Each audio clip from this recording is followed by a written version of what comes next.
সবকিছুকে একপাশে ফেলে বর্তমানে বাংলাদেশ সবচেয়ে ভয়াবহ একটা পরিস্থিতির ভিতর দিয়ে যাচ্ছে, বিশেষ করে আন্তর্জাতিক অপরাধ ট্রাইব্যুনাল যখন বাংলাদেশ সেনাবাহিনীর কিছু কর্মকর্তার বিরুদ্ধে গ্রেপ্তারি পরোয়ানা জারি করে এবং এরপর বাংলাদেশ সেনাবাহিনী সাম্প্রতিক সময়ে অনেকবার সংবাদ সম্মেলন করেছে এবং তারা বলেছে যে তাদেরকে সেনা হেফাজতে নেওয়া হয়েছে এবং তারা সেনাবাহিনীর একটি গ্যারিসনে তাদের জন্য অস্থায়ী কারাগার বা কারাগার ঘোষণা করতে চলেছে।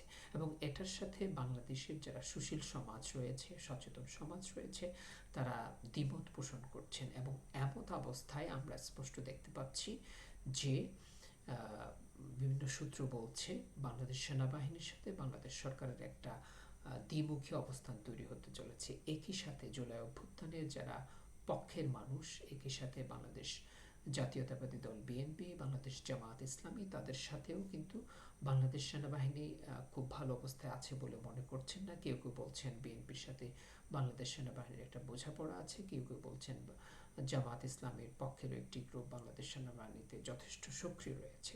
এমত অবস্থায় অনেকে সন্দেহ করছেন, আমরা কিছু গুজবও শুনেছি, যদিও বা গুজব সত্য নয়, কিন্তু অনেকে মনে করছেন বিশ্লেষকরা যে বাংলাদেশে সেনাবাহিনী টেক ওভার করতে পারে বা সামরিক অভ্যুত্থান হতে পারে। কিন্তু আমার দৃষ্টিতে বাংলাদেশ সামরিক অভ্যুত্থান হবে না, কারণ বাংলাদেশ সেনাবাহিনী প্রথমত তারা তাদের নৈতিক একটা গ্রাউন্ড হারিয়েছে। যদিও বা সংবাদ সম্মেলনে বলা হচ্ছে বাংলাদেশ সেনাবাহিনী বাহিনী হিসেবে কোনো ধরনের আন্তর্জাতিক মানবতা বিরোধী অপরাধের সাথে জড়িত না, কিন্তু যেহেতু বড় বড় কর্মকর্তারা জড়িত রয়েছেন, বাংলাদেশ সেনাবাহিনীকে একটা দায় নিতেই হবে।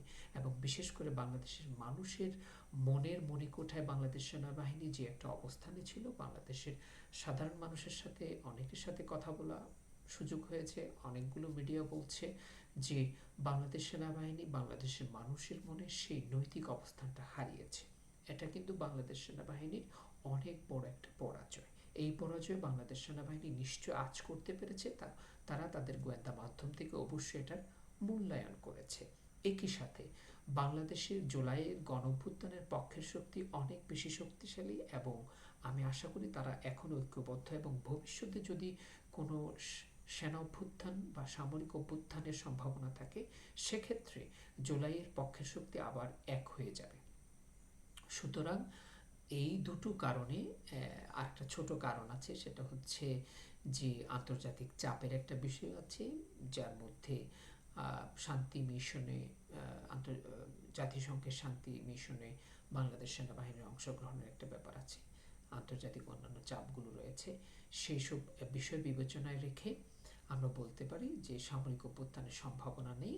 একই সাথে সচেতন মহল, বাংলাদেশের মানুষ, মিডিয়া থেকে শুরু করে সুশীল সমাজ থেকে শুরু করে গণঅভ্যুত্থানের পক্ষের শক্তি থেকে শুরু করে সাধারণ মানুষ সবাই আশা করছে বাংলাদেশ সেনাবাহিনী আন্তর্জাতিক অপরাধ ট্রাইব্যুনালের এই রায় এবং সিদ্ধান্তগুলোকে একের পর এক মেনে নেবে এবং তাদের দোষী অফিসারদের বিরুদ্ধে বাংলাদেশের যে আন্তর্জাতিক অপরাধ ট্রাইব্যুনাল রয়েছে তাদের দেওয়া সিদ্ধান্ত মোতাবেক সিদ্ধান্তগুলোকে গ্রহণ করবে।